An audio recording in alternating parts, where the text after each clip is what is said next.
নমস্কার বন্ধুরা, রিমির বাঙালি রান্নাঘরে আপনাদের সবাইকে স্বাগত। আমার আজকের রেসিপি চিংড়ি মাছ কষা। এটা দেখতে যতটা লোভনীয়, খেতেও ততটা সুস্বাদু। আর গরম গরম ভাতের সাথে এটা খেতে দুর্দান্ত লাগে। ভিডিওটা একটা লাইক দিয়ে পুরোটা দেখবেন, যাতে কোনো স্টেপ আপনি মিস না করে যান। সাবস্ক্রাইব করে বেল আইকনটি প্রেস করে দেবেন। মশলা চিংড়ি কষা রান্না করার জন্য আমি 400 গ্রাম চিংড়ি মাছ নিয়ে নিয়েছি। চিংড়ি মাছটাকে আমি ভালো করে ধুয়ে পরিষ্কার করে রেখে দিয়েছি, আর এই যে পিঠের যে সুতোর মতো অংশটা, এটাকে ফেলে দিয়েছি। এবার আমি চিংড়ি মাছকে অল্প পরিমাণে হলুদ গুঁড়ো আর অল্প পরিমাণে লবণ দিয়ে মেখে নেব। লবণ আর হলুদ দিয়ে চিংড়ি মাছ মেখে রেখেছি। চিংড়ি মাছটা রান্না করতে আর যা যা উপকরণ লাগবে, একটা মিডিয়াম সাইজের পেঁয়াজকে আমি কেটে রেখে দিয়েছি, একটা মিডিয়াম সাইজের টমেটো পেস্ট, 1 চা চামচ আদা রসুন পেস্ট, ফোড়নের জন্য লাগবে 2টো ছোটো এলাচ, 2টো লবঙ্গ, 1/4 চা চামচ গোটা সাদা জিরে, একটা তেজপাতা আর একটা দারচিনির টুকরো। এবার বাটিতে মশলা গুলে রাখবো, তার জন্য একটা বাটি নিয়ে নিয়েছি। এবার আমি এর মধ্যে দিয়ে দিচ্ছি 1 চা চামচ জিরের গুঁড়ো, 1/2 চা চামচ লাল লঙ্কার গুঁড়ো, 1/2 চা চামচ কাশ্মীরি লঙ্কার গুঁড়ো আর 1/4 চা চামচ হলুদ গুঁড়ো। এবার অল্প একটু জল দিয়ে মশলাটা গুলে রেখে দেব। গ্যাসে প্যান বসিয়ে 5 টেবিল চামচ সর্ষের তেল দিয়ে দিচ্ছি। তেলটা খুব ভালো করে গরম করে নিতে হবে। তেলটা গরম হয়ে গেছে, এবার আমি নুন হলুদ মাখানো মাছগুলো এর মধ্যে ছেড়ে দিচ্ছি।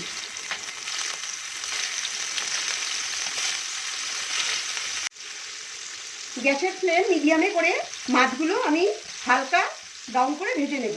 খুব বেশি করে ভাজবো না, তাহলে মাছ শক্ত হয়ে যেতে পারে। এক পিঠ ভাজা হলে অপর পিঠ উল্টে ভেজে নেব। মাছগুলো ভাজা হয়ে গেছে, তুলে একটা ডিশে রেখে দিচ্ছি। প্যানের ওই তেলের মধ্যে আর 1 টেবিল চামচ তেল দিয়ে দিচ্ছি। তেলটা ভালো করে গরম করে নেব। তেলটা গরম হয়ে গেছে, এবার আমি এর মধ্যে তেজপাতা, লবঙ্গ, ছোটো এলাচ, দারচিনি আর গোটা সাদা জিরে দিয়ে তেলের সঙ্গে ভালো করে মিশিয়ে গ্যাসের ফ্লেম লোতে করে মশলাটা একটু ভেজে নেব। মশলা থেকে সুন্দর একটা গন্ধ বেরোচ্ছে।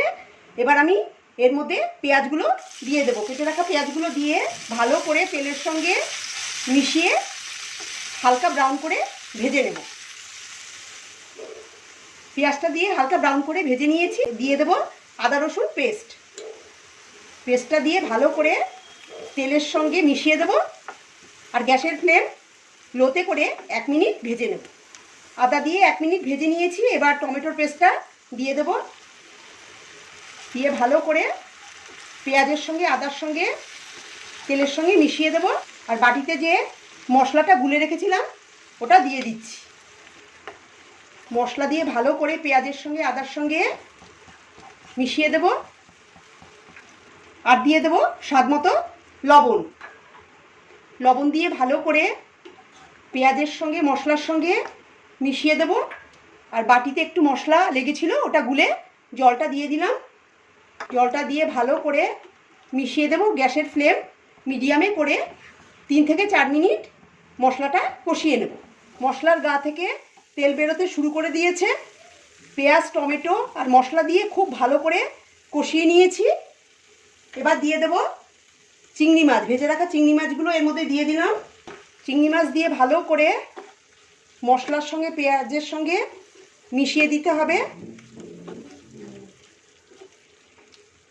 আর দিয়ে দেব 1/2 চা চামচ চিনি। চিনিটা দিয়ে ভালো করে চিংড়ি মাছের সঙ্গে মশলার সঙ্গে মিশিয়ে দেব। ভালো করে মিশিয়ে দিয়েছি। এবার দিয়ে দেব 1/2 কাপ জল। জলের পরিমাণটা কমই দেব, কেন আমি গা মাখা মাখা ঝোলটা করব। জলটা দিয়ে ভালো করে মিশিয়ে দিয়েছি। এবার 4টে কাঁচা লঙ্কা চেরা দিয়ে দিলাম। সব কিছু দিয়ে ভালো করে মিশিয়ে দিয়েছি। এবার গ্যাসের ফ্লেম বাড়িয়ে ঝোলটা ফুটিয়ে নেব। ঝোলটা ভালো করে ফুটে উঠেছে। এবার গ্যাসের ফ্লেম লোতে করে ঢাকা দিয়ে 10 থেকে 12 মিনিট রান্না হতে দেব। 10 মিনিট হয়ে গেছে, ঢাকাটা আমি খুলে নিলাম। ভালো করে এটাকে একবার নাড়িয়ে নেব। চিংড়ি মাছটা খুব বেশি সময় ধরে রান্না করবেন না, তাহলে শক্ত হয়ে যেতে পারে। ভালো করে নাড়িয়ে দিয়েছি। এবার এর মধ্যে দিয়ে দেব হাফ চা চামচ গরম মশলা। গরম মশলা দিয়ে ভালো করে মিশিয়ে দেব। গ্যাস আমি বন্ধ করে দিচ্ছি।